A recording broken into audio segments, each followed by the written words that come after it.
नमस्कार मंडळी, कसे आहात तुम्ही सगळे? चला तर आज एक मस्त अशी रेसिपी घेऊन येते तुमच्यासोबत. आज अद्वैतला खाऊ वाटलेला आहे अंडा राईस किंवा एग फ्राईड राईस. तर त्यासाठी पटकन थोडेसे तांदूळ धुवून घेतले आणि पाण्यात भिजत ठेवले आणि एक साईडला पाणी गरम करण्यासाठी ठेवलेलं आहे. या पाण्यात आता होते ते खडे मसाले मी टाकले. तमालपत्र वगैरे त्याच्यामध्ये नव्हतं माझ्याकडे, तर तुमच्याकडे असेल तर तुम्ही नक्की टाकू शकतात. त्यानंतरनं थोडंसं लिंबू पिळलं जेणेकरून तांदूळ एकमेकाला चिटकणार नाहीत आणि मस्त व्हाईट कलर येईल आणि त्यानंतर थोडंसं मीठ टाकलंय. आता ह्याला छान उकळी आल्यानंतर ना आता त्याच्यामध्ये मी टाकलेले आपले भिजवलेले राईस. आता हे थोडेसे लाँग रेंजचे राईस आहेत. आता माझ्याकडे उरलेला राईस नव्हता, पण तुमच्याकडे उरलेला भात असेल तर त्याचा सुद्धा छान राईस बनतो. हे बघा, हे मटेरियल सगळं मी मस्तपैकी कट करून घेतलंय. हा चाकू माझा फार फेव्हरेट आहे, कारण माझा लग्नाचा सगळ्यात अगोदर घेतलेला चाकू जवळपास 10 वर्ष होत आले. त्यांना अजूनही धार जशीच्या तशी आहे. त्याला मी धार लावलेलीच नव्हती. त्यामुळे तो माझा फेव्हरेट चाकू आहे. चला तर ह्या सगळ्या भाज्या कट करून घेतल्या. त्यानंतरनं जे चायनीजसाठी लागणाऱ्या गोष्टी आहे, soya sauce, chilli sauce, tomato sauce, black pepper powder, vinegar ते घेतलंय. काही 4 अंडी घेतली, ती गावरान अंडी आहेत. आता सगळ्यात अगोदर थोडंसं तेल गरम केलं. आता गॅस फुल करते, कारण चायनीज आयटम मोस्टली आपण फुल गॅसवर करतो. तर मस्तपैकी बारीक चिरलेलं लसूण, बारीक चिरलेलं अद्रक मी यामध्ये टाकलेलं आहे आणि जो राईस आपण उकळला होता, तो मी ऑलरेडी चाळणीत थोडा ड्रेन करून ठेवला होता माझे क्लासेस होईस्तोपर्यंत. तर तो छान कोरडा झालेला आहे. आता पटकन काय करूयात, राईस टाकूयात. अद्वैतला भूक लागलेली आहे आणि त्याला खूप झोप पण आलेली आहे. चला तर आता ज्यावेळेस आपला अद्रक, लसूण छान फ्लेवर ऑइलमध्ये उतरला, त्यानंतर कट केलेलं मी त्याच्यामध्ये हिरवी मिरची टाकली आहे. त्यानंतरनं मस्त असा ऑनियन टाकते त्याच्यामध्ये आणि छान एकजीव करून घेऊयात. एक-एक करून आपल्याला सगळ्या भाज्या टाकायच्यात. मोस्टली अद्रक, लसूण, कांदा आणि कांद्याची पात ह्या गोष्टी स्पेशल असतात चायनीज गोष्टीमध्ये, पण आज तर कांद्याची पात आपल्याकडे नव्हती. चला आता कॅरेट टाकलंय, थोडंसं मीठ टाकलंय, त्यानंतरनं ब्लॅक पेपर पावडर टाकलंय म्हणजेच काळी मिरी पावडर टाकली. ह्याला मस्तपैकी एकजीव करून घेते. गॅस आपला फुल फ्लेमवरच चालू आहे. त्यामध्ये आता थोडंसं लाल तिखट मी टाकलेलं आहे. आता हे आपण काय करूयात, छान पद्धतीने मिक्स करून घेऊयात. आता स्पाइसेस तर तुम्ही म्हणाल तर त्यामध्ये आपण तिखटासाठी थोडीशी हिरवी मिरची पण टाकलेली आहे कट करून. थोडंसं आता मी त्याच्यामध्ये लाल तिखट पण ॲड केलेलं आहे.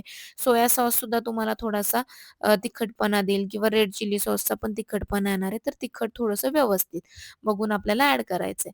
चला तर आता ह्या भाज्या छान झाल्यानंतर मी त्याच्यामध्ये ॲड केलेले आहेत आपले एग्स. आता याला छान पद्धतीने फ्राय करून घेते. चांगलं फ्राय झाल्यानंतर हे आपण प्लेटमध्ये काढून घेणार आहोत आणि पुन्हा याच कढईमध्ये राईस फ्राय करायला घेणार आहोत. चला तर बऱ्याचदा काय होतं ना, की ह्याची तुम्ही पोळी वगैरे अंड्याची करून त्याचे बारीक-बारीक तुकडे करून सुद्धा यूज करू शकतात. पण मी मोस्टली भाज्या थोड्याशा शॅलो फ्राय करून घेते, कारण मग त्या कडक लागत नाहीत खाताना, सॉफ्ट होतात जराशा आणि त्याच भाज्यामध्ये जर अंडं टाकलं तर मस्तपैकी छान त्या भाज्यांना पण कोट होतं. या पद्धतीने त्याला व्यवस्थित बारीक पीसेसमध्ये आपल्याला काय करायचं, कट करायचंय. छान पद्धतीने चांगलं तेल वगैरे टाकून ह्याला फ्राय करून घ्यायचं. एकदा छान फ्राय झालं, की बाहेर काढून घेऊयात. तुम्ही बघितलंच असेल, की ह्याच्यामध्ये मीठ, काळी मिरी मी पावडर वापरली होती. तिखटासाठी आपण लाल तिखट थोडंसं वापरलं होतं, हिरवी मिरची वापरली होती, जेणेकरून ह्याला चव येईल. आता हे तुम्ही एकदा साईडला काढून घेऊन त्यानंतरनं पुन्हा सुद्धा प्रोसेस करू शकतात किंवा आता लेट झाल्यामुळे मी काय केलंय, लिटरली याच्यातच थोडंसं व्हिनेगर टाकलंय, रेड चिली सॉस टाकलाय, सोया सॉस ॲड केलेला आहे. आता ह्या तुमच्या सगळ्या अंड्याचं जे तुम्ही कोटिंग केलंय किंवा व्हेजिटेबल जे आहेत, ह्याला या सगळे सॉसेस व्यवस्थित काय होतील, कोट होतील आणि लास्टला आपण त्याच्यामध्ये ॲड करूयात आपला राईस. आता त्या अगोदर आपलं राहिलेलं ॲड करायचं थोडंसं टोमॅटो सॉस टाकते. टोमॅटो सॉस थोडासा बेताचाच टाकायचा, कारण तो चवीला थोडासा गोड असतो किंवा तुम्हाला नको असेल तर तुम्ही तो स्किप सुद्धा करू शकता. अद्वैतला आवडतो त्यामुळे मी तो ॲड केला. हे बघा, या पद्धतीने सगळे सॉसेस टाकल्यानंतर काहीसं या पद्धतीचं मिक्सचर तुमचं रेडी होईल. आता यामध्ये तुम्ही जे मस्तपैकी उकळून थंड करून ठेवलेला जो राईस आहे तो मी काय केला, ॲड केला. आता छान पद्धतीने ह्याला मिक्स करून घेऊयात. तुम्हाला तर माहितीच आहे याच्यामध्ये मी कुठल्याच पद्धतीचे फूड कलर यूज करत नाही. अजिनोमोटो किंवा त्यालाच टेस्टिंग पावडर म्हटलं जातं ते सुद्धा मी यूज करत नाही.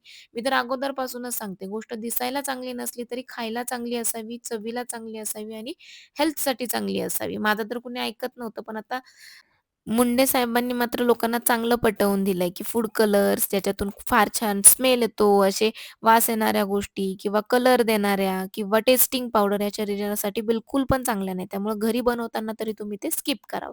चला तर अंडा राईस आता रेडी झालेला आहे. मस्त गरमागरम अंडा राईस आणि शेजवान चटणी अदूला मी खाण्यासाठी दिलेली आहे. अद्वैतला कंप्लीट झोप लागलेली होती, पण आता त्याचा फेव्हरेट आयटम आहे त्यामुळे तो उठून बसलेला आहे. त्याला शेजवान चटणी आणि अंडा राईस खूप जास्त आवडतो. तुम्ही पण घरी नक्की बनवून बघा. झटपट तेलकट होतो आयटम आणि पोट फुल होऊन जातं. फक्त अंडा राईस असला तरी पण सफिशियंट डिनर होतो तुमचा. हे बघा, आता माझी आई नेहमी म्हणते, "वानात नसलं तरी गुणात असलं पाहिजे." म्हणजे दिसायला चांगलं नसलं तरी मात्र खायला वगैरे चांगला झाला पाहिजे गोष्ट. तर मस्तपैकी एकदम भारी टेस्ट झाली होती, जशी तुम्ही बाहेर चायनीज स्टॉल्सवर खातात. नक्की एकदा करून बघा. भेटूयात आता नेक्स्ट व्हिडिओमध्ये. तोपर्यंत बाय बाय.